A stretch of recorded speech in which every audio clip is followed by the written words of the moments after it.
Some people have been asking me to comment on the eclipse that's happening on the Feast of the Annunciation this year. For Catholics that don't know, because the Annunciation falls within Easter, it's been moved to the first day after Easter season, after Holy Week, which would be the Monday, the 8th of April. And on that 8th of April, there happens to be an eclipse going across America, crossing many cities or towns called Nineveh, which has been capturing people's imagination. And my thoughts are on it, Nineveh, everybody's thinking of Jonah.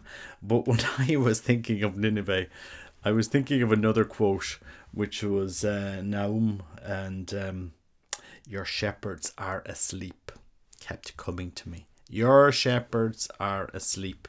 This is the prophet prophesying. And, if you go to the 3rd chapter of Nahum on verse 18, it says, your shepherds are asleep. I mean, we're going to see many things happening, because as we draw closer to these times, we're going to see things are going to get quicker, and they're going to get more intense than people expect. That's why it's important that you stay in a state of grace.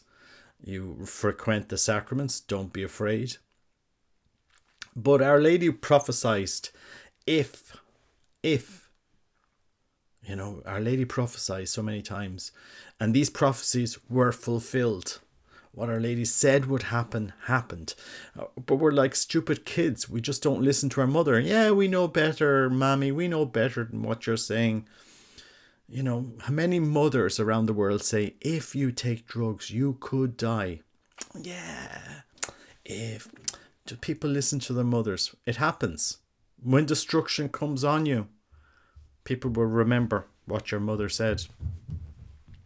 But we are so enlightened today that we are so intelligent as Catholics sometimes, and as the world, we just don't listen to when our Blessed Mother comes with a warning. But she is coming with a warning this year on the 8th of April. It is the Annunciation, which has been moved, the day after Divine Mercy. Go figure. With an eclipse that's going across the cities of Nineveh, sending you warning, or something. Your shepherds are asleep. That's the warning. Your shepherds are asleep. Prophet Nahum. And your shepherds are asleep. The church's shepherds are asleep.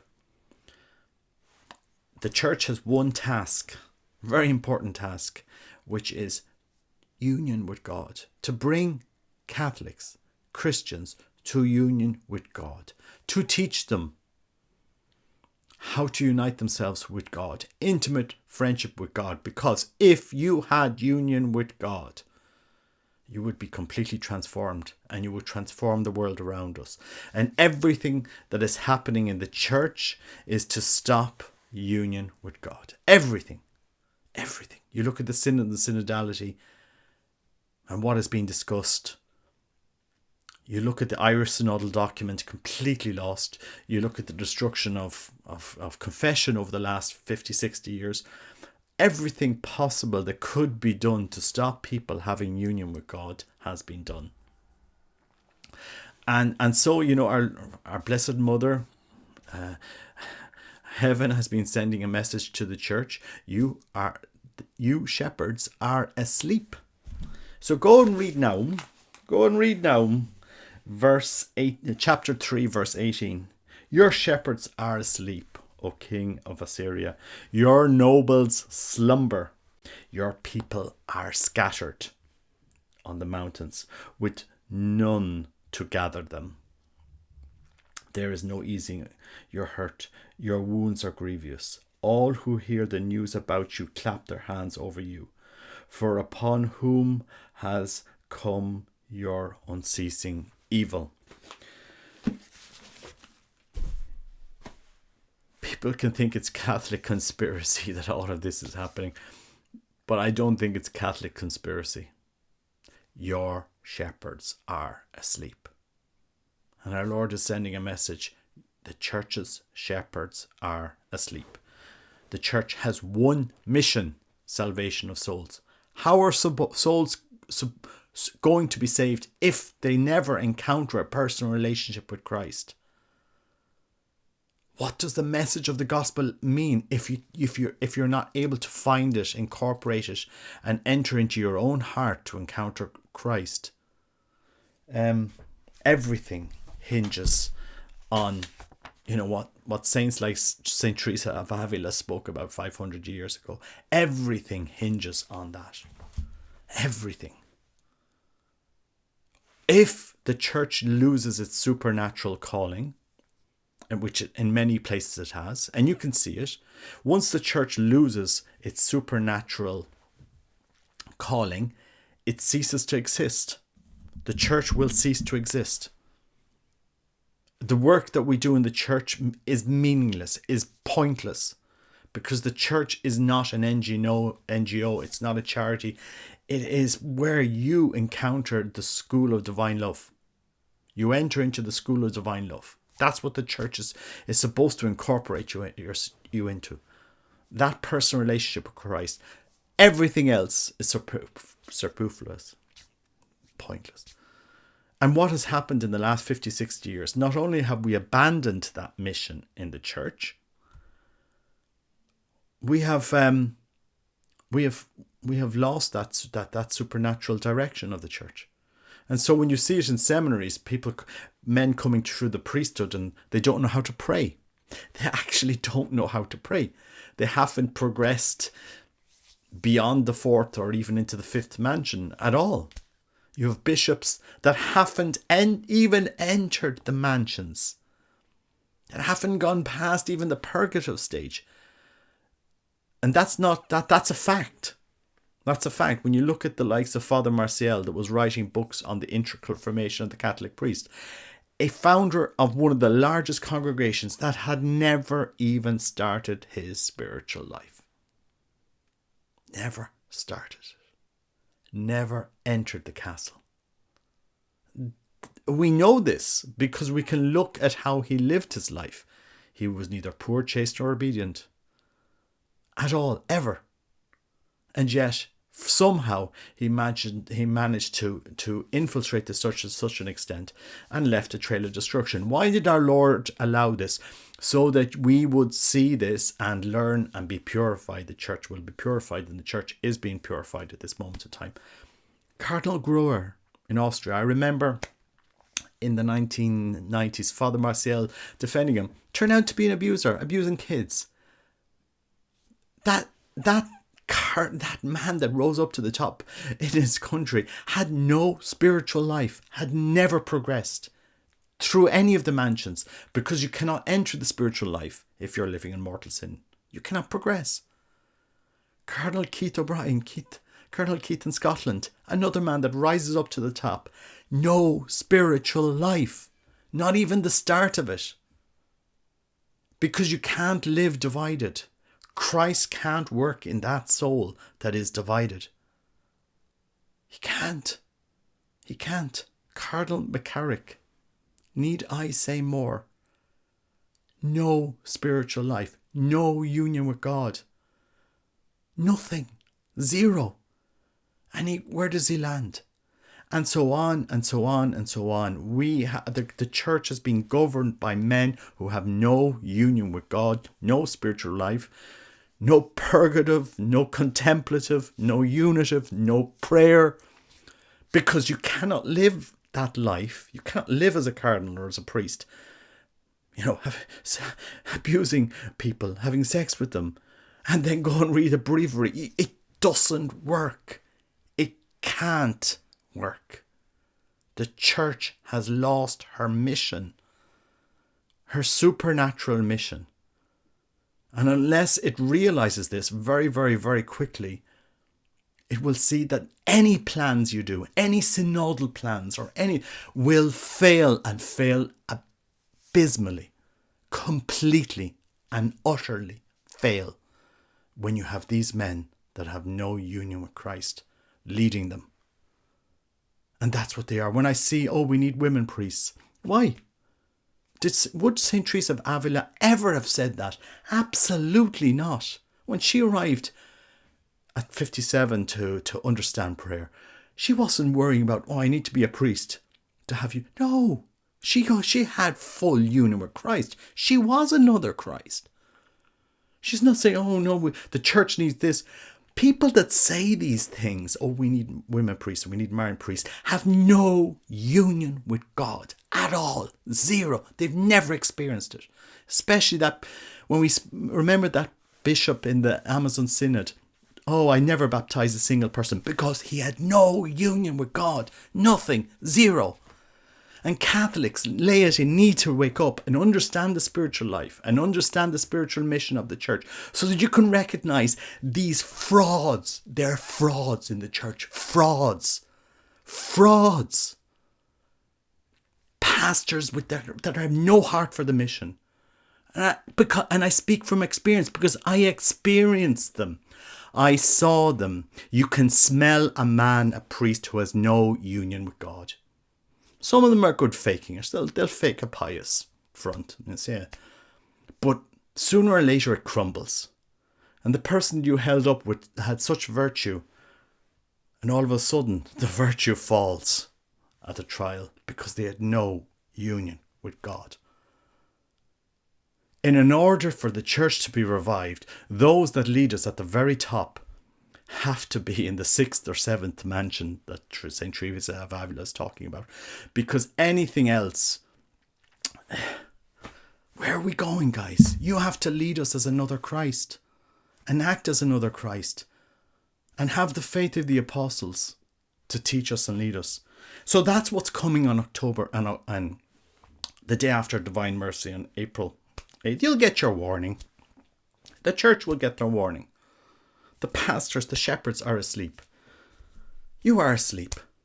And so many of them don't know the spiritual life and are not able to teach or lead us. And again, I speak from experience, because I saw them. I've stood up close to them. Men with no faith. Men with no friendship with Christ. Nothing. Zero.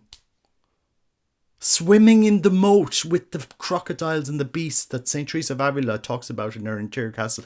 They're swimming in the moat. They spend their life swimming in the moat, in the dirt and the filth. That's where they spend it. Those cardinals, McCarrick, swimming in the moat. God bless them. God loved them. Maybe they were never taught. But unless the church returns to its supernatural calling, and its theology is turned around to its supernatural calling, which is to lead souls to union with God, intimate friendship with Christ, there is no other mission that the church can or will or ever have. The sacraments all point to this. The sacraments all point to this. The whole church is there for that one purpose: union with God. Not to fight climate change. Not to have married priests. Not to have women priests. Not to have lay-led liturgies. Not for this. Don't be distracted. What is the purpose of the church? We have turned it into a man-made institution over the last number of years. Failing to educate people, failing to catechize people, failing to actually teach people vocal and mental prayer. Failing to be audacious enough to lead people to union with God. That is the mission. And when you read documents that are coming out lately, I just skim through them. Waste of time. I wouldn't even use them for toilet paper, because there's nothing there. It's completely empty. And I say that from experience. Because what is the purpose of the church? If you had a company and it wasn't profitable and it wasn't doing what the company was founded for, you shut shop. Because that's not what you're doing. You're not getting results. Whereas the church is not doing what it should be doing. It's not teaching us. It is not being a leader. So, the 8th of April, I even think it's sooner. I think, even this week, something is hanging over me. My wife flew to Rome this morning, and even my wife was saying, something is happening in the next couple of days. And I was saying, I get the same feeling, but I don't know. Maybe it's just I don't know. But the church needs to wake up. What is the mission of the church? What differentiates the church from every other institution and organization in this world? What is your mission? What do pastors pastor souls to? To themselves? Because there's so many of them. The celebrity, Father Marcial with his great celebrity, massive celebrity, schools and doing this and activism and the ego, and he was just feeding himself. No union with God, and how many souls destroyed because of a priest who had no union with God. So many souls who lost their faith because they followed a man who had no union with God. And why is it that people do this? Because they don't know what they don't know. They don't know the spiritual life. They don't know what to look or who to look at. They don't know because they haven't been led in. And it's the greatest tragedy that we have left people swimming in the moat around the interior castle, and we've shut the doors of the castle. That's what so many pastors have done, and cardinals and bishops have shut the doors of the interior castle, drawn down the doors so that people will never get in. They'll never get in. They'll stand before God. They'll have to answer to God for what they did. And that will happen. You shut the doors to my souls. You shut the doors. Like in COVID, they shut the doors. And Faithful realised. Shut the doors. And it's the same today. We shut the doors. We don't teach the faith. Catholic schools in name only. We shut the doors. You shut the doors to God's grace. And that's the truth. That's the truth. I have to lay it out to you guys, because I know it. I know it. I know it to be true. I know it to be true. And it's very sad. And so when Christ can't use the people that he should be using for his mission, he'll go out to the highways and the byways and he'll use them. And he'll let them be their prophet. And he'll tell the church through them, because you can't silence us. The world and the church can't silence those prophets. We're not clerics. We don't have obedience to bishops. You can't silence us when Christ is pointing at us and telling us to wake up his church. That's what he's doing in prayer. Wake up my church. My church is asleep. My shepherds are asleep.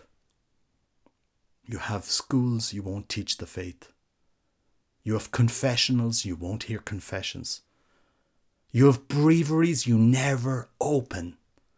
Breviaries, prayer books, you never open. You have hearts that are closed. And that's the truth.